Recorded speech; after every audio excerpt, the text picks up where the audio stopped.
What if the most empathetic thing you could do for someone you love, the most profound act of care, was to stop carrying their pain? Carl Jung, the legendary analytical psychologist, presented a radical notion. True help and connection only emerge when you consciously refuse to absorb the suffering of others. This isn't apathy, it's a revolutionary understanding of your psychic energy and sacred boundaries. Prepare to uncover why shedding this burden isn't just liberating, but truly transformational for every relationship. We've all been there, pouring energy into someone else's crisis, becoming an echo chamber for their anxiety, or feeling like a human sponge soaking up their sadness.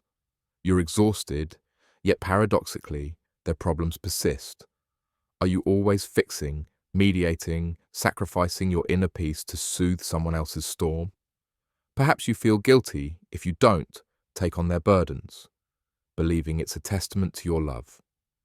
This dynamic often plays out in toxic relationships, with demanding friends or within family structures, leaving you depleted, resentful, and disconnected from your needs.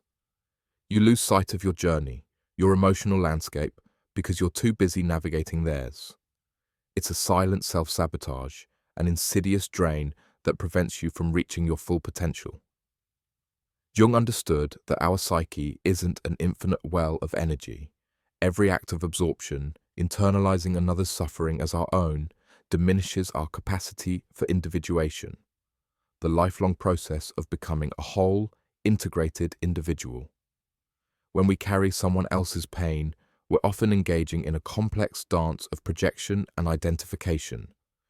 We might project our unacknowledged shadow aspects onto their struggle, or conversely, identify so strongly with their victimhood that we lose our distinct self. Jung argued genuine compassion isn't about merging with another's pain, it's about holding space for it, witnessing it without taking ownership.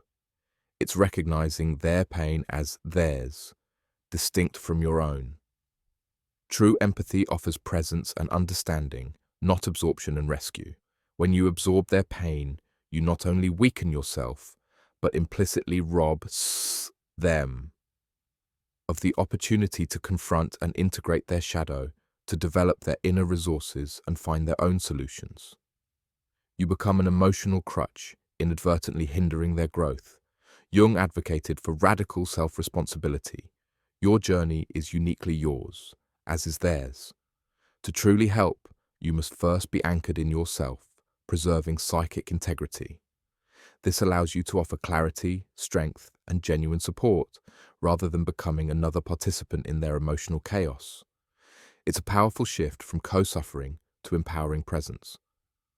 How do we stop carrying their pain and reclaim psychic sovereignty? 1. Cultivate self-awareness. Identify whose pain you're carrying: parental issues, partner anxiety, friend victimhood. Recognize specific energetic threads binding you.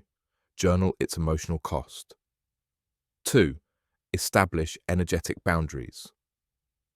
This isn't building walls, it's creating permeable membranes.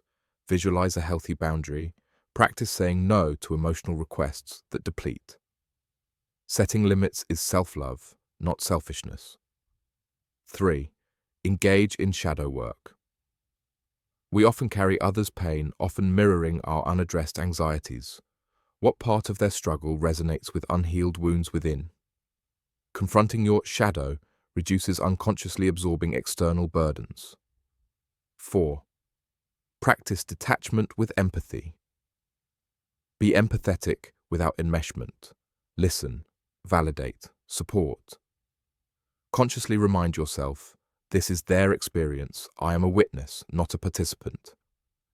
Visualize releasing their burden, empowering them. Stop carrying their pain. Profound transformation occurs. Reclaim energy, clarity, inner peace. Become a beacon of strength. This isn't coldness, it's authentic presence, compassion, wholeness. Live your integrated life, on a journey, inspiring others. Step into power. Let go. Everything changes.